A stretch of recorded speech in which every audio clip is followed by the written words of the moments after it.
Well, Democrats led the charge in running lots of men out of town when it came to sexual harassment allegations. But when it comes to their own, Joe Biden with Tara Reade, or now Andrew Cuomo, it seems like Democrats are gun shy. They are unwilling to pull the trigger when it comes to the Me Too movement with these two gentlemen and others. As long as they're Democrats in power, they're not going to go after them in the Me Too movement. The Me Too movement is effectively dead, I think is safe to say.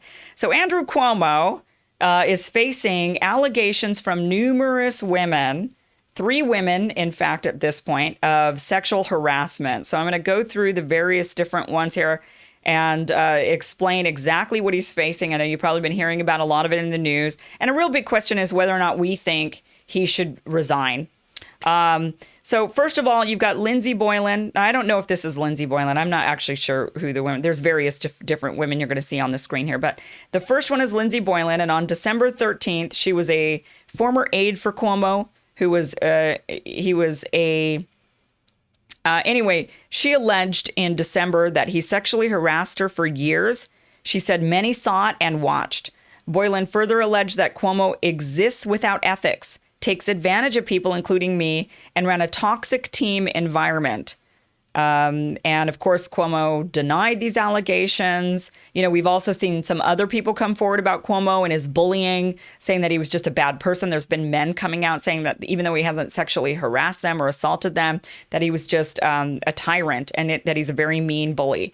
So another one came out February 27th that Charlotte Bennett, an executive assistant and health policy advisor of Cuomo, also accused him of sexual harassment, saying that he asked her about her sex life on several occasions in late spring of 2020.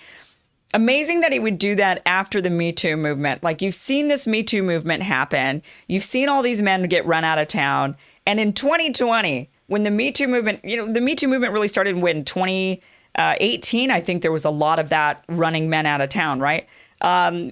Really starting right after the Donald Trump election, so 2016 through 2018. And, he still goes on and does this in the spring of 2020. I mean, is the man insane? He must be a complete narcissist to think that he could get away with this. Maybe he can get away with this. Maybe he's not insane. So saying that he asked her about her sex life on several occasions in late spring of 2020 and asked if she had been in sexual relationships with older men. She also suggested that Cuomo was open to relationships with women above the age of 22. So I don't know what that means. So he's like, anyone over 22 is fine. Maybe he's got a 22 is his age limit. Which, hey, I guess on one hand, good for him, right? But, okay, so another one. So he says in a statement, Cuomo came out and said, I now understand that my interactions may have been insensitive or too personal, and that some of my comments, given my position, made others feel in ways I never intended. He apologized and acknowledged that, quote, some of the things I've said have been misinterpreted as an unwanted flirtation. He said, so at work, sometimes I think I'm being playful and make jokes that I think are funny. I mean no offense, and only attempt to add some levity and banter to what is very serious business. Somebody tell that to Al Franken, right? Wasn't he Me Too'd and ousted from the Senate for a joke? I mean, it was like a joke photograph where he was joking around, and he ended up, from a joke that people did not find funny, ended up ousted from the Senate. I believe a lot of those who have been ousted in the Me Too movement, they would come out and say, look, I didn't mean anything by it. It was just a passing comment. I didn't think I was really hurting anybody. I apologize. How many of the men that have been ousted from the Me Too movement wish they could just apologize their way out of it? Many of them attempted, and it didn't work. They weren't allowed. They were instead eviscerated and fired, and their lives were ruined. But here's Andrew Cuomo. He gets to just apologize. On March 1st, a third woman came forward alleging Cuomo had sexually harassed her and touched her without consent on her bare lower back. I don't know why she had her bare lower back. So I don't know what the context of that was. Like, was she at it just seems, I'm not victim blaming by no means. I'm just wondering when that was and how that would have happened. Was it like at the gym or something? Anna Rook said she was not on the governor's staff. Oh, I see. But she encountered him socially at a wedding reception. So she must have been wearing a dress. And she said that the Attorney General of New York State, Letitia James, was reported to be investigating options for an independent investigation when reporting the allegation. So she said that that incident made her feel uncomfortable and embarrassed when he had touched her without her consent on her lower back. Okay. I'm not, look, so I am not one that participated in the witch hunt of take everybody down. I do believe that there needed to be a reckoning of some kind. I absolutely believe that we women have been sexually harassed in our place of work for a very long time. I have been, many women I know have been. It's an actual real issue. But I do think that there were some instances that came forward where it was like, I don't know if that's what we're talking about. What was it? What's that guy's name that went on the date?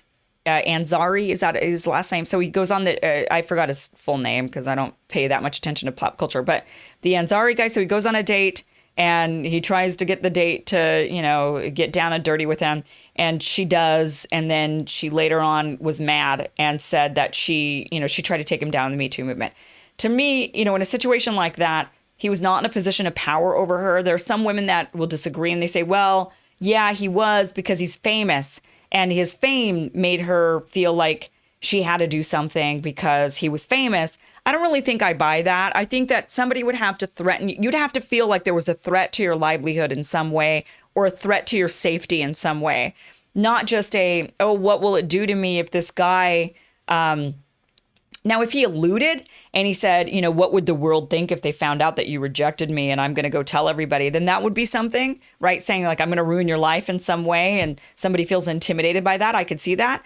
But, in a lot of ways, I feel like this Me Too movement has gone way overboard, where there's accusations that really are damaging to how males and females relate to one another, because it would essentially chill a man's attempt at even coming on to a woman at all. So how in the world is he supposed to find out if the woman is interested in him in any way at all? This is the end of a man kind of going in for the kiss. A man now has to ask first, can I kiss you? I don't know. Maybe that's a good thing. Sometimes, I try to remind myself that, maybe I'm just old, right? And I have old school mentality and younger kids adapt. So maybe it is sort of the new culture that a man has to say, can I kiss you, before going in for the kiss, rather than just kind of going in for it and a girl kind of turning her head and then the guy saying, oh, okay, I thought you were interested. And now it turns out you're not actually interested. Because that used to be the sign. Guy would go in, girl would kind of turn her head and then he'd feel embarrassed and that would be it. Now a guy has to ask, can I kiss you? And she says, no. And then he has to feel embarrassed that way, I guess. I don't know. So, some of this stuff I feel like has gone too far. There was another person I know that was ousted from his job because he was the manager of somebody who had done something. And apparently as manager didn't take it seriously enough, even though there was a filing and he actually had to testify in court. And it wasn't like he just brushed it under the rug, but nonetheless, he still ended up getting Me Too'd because apparently people felt like he was insensitive and didn't do enough. So I think we're seeing some things where it's not the person who actually did the perpetrating, but it's somebody else who's just affiliated with that person. I think that's going too far. I don't know, if she's at a wedding and she's wearing a dress, I think it's pretty natural for people to touch somebody on the lower back, kind of walk up to them and sort of put their hand there and have a conversation. I think very friendly people tend to do that, just like giving people hugs. I've always been a big hugger. I give a lot of people hugs, and I realized at times maybe that made some people uncomfortable, I guess. So, Cuomo sticking his hand on her back, I would have to know more about that context, but it seems like that is something that would have happened at an event, no matter what you were wearing. If you're in a social environment, somebody might put their hand on your lower back. Maybe that's no longer allowed in today's era. I'm not really sure anymore how it works for people. But I do think that there's kind of this chilling effect going on that I think is, we'll see how the younger people adapt to it. But, one big question is, should Andrew Cuomo resign?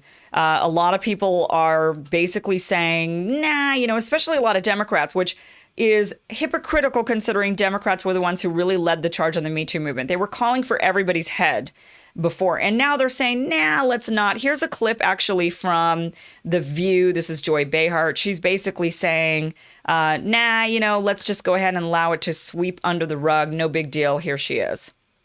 Well, yes, I do agree with him that they should use the Republican model, which is to basically ignore everything like they did with Kavanaugh. They had no witnesses. They had 3-day investigation. Rob Porter, remember him, physically abused 2 of his wives. I remember that Trump said, "I wish him well."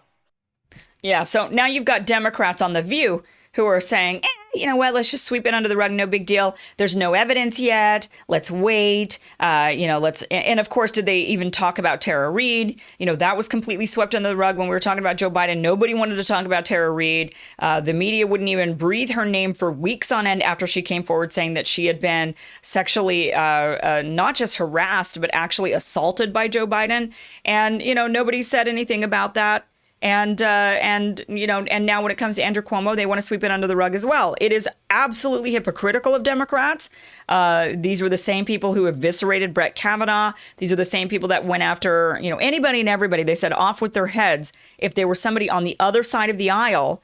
And they had these sort of accusations. Now with Joe Biden, they said, yeah, but it was just one person, so we can't really believe her. Well, now you've got Andrew Cuomo and you have multiple women coming forward saying he was inappropriate. And even the girl at the wedding, you know, even the woman at the wedding, if she felt uncomfortable, maybe because it was the way he was touching her, right? I mean, I have a lot of people, they touch me on the lower back when we're chit-chatting and whatnot. And some, it's fine. You know, I feel like they're harmless, but others, maybe it's a bit creepy in how they're doing it. And I know that makes it really difficult for men to know, are they the creepy ones or are they not the creepy ones? I understand that that's a very difficult place for a guy to be in. But, you know, because you're thinking, well, what's the difference? And really, a lot of it comes down to, does the woman like you or not? Right? You could be 2 men doing the exact same thing, and one it's welcome and the other one it's not. And you're saying identical things, doing identical things with the exact same intention. And a lot of it just comes down to how she feels about you. And I know that makes everything very gray and in a lot of ways unfair. But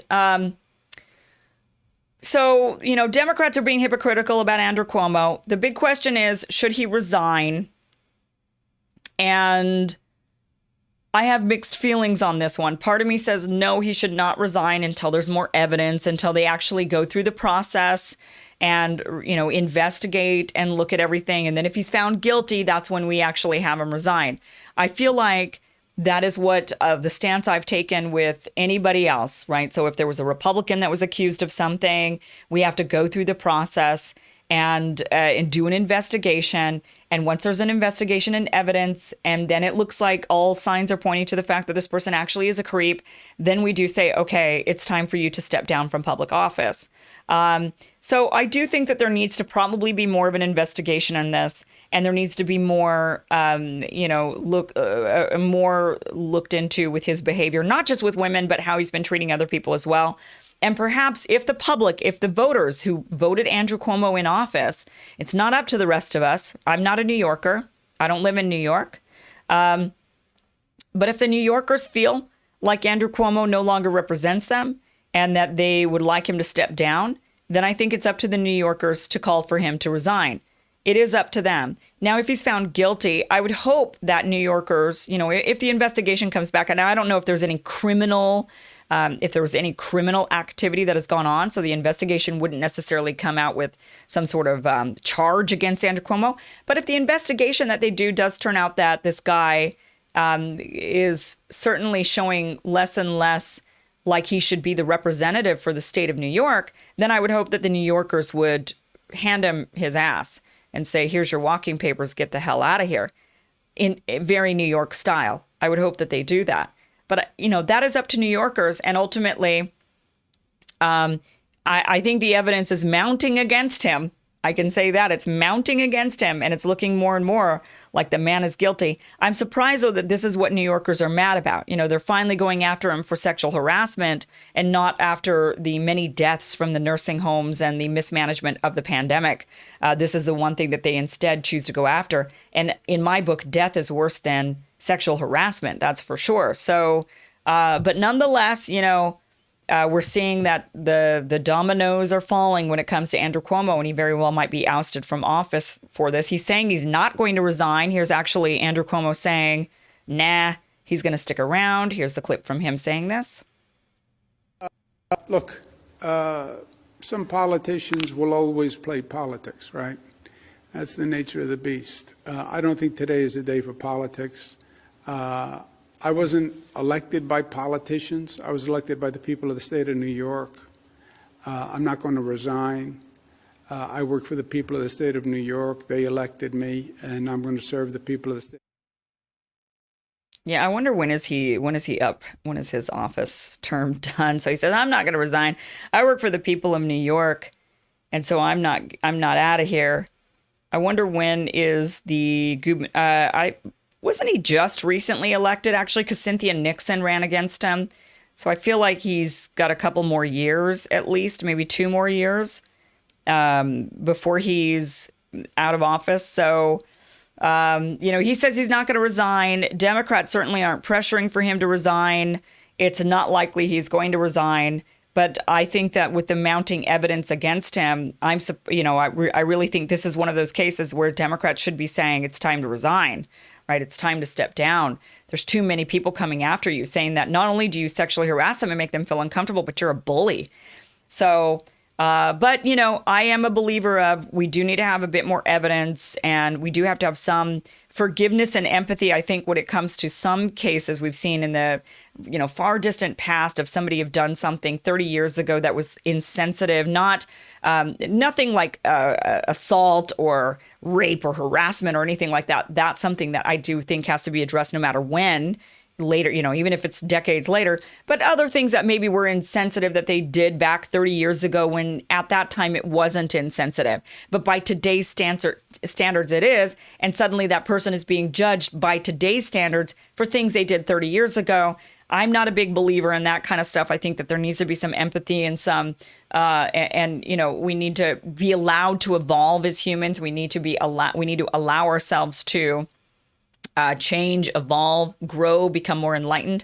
But a case like this, this guy was sexually harassing women on his staff in 2020 after the MeToo movement. What is this guy thinking? Maybe it is time for him to resign.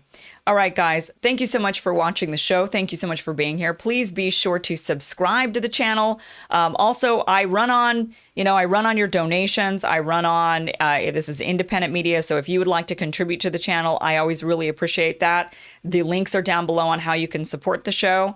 But please be sure to subscribe, hit that bell, and subscribe to my email newsletter by going to my website, KimIverson.com. Thank you so much for watching.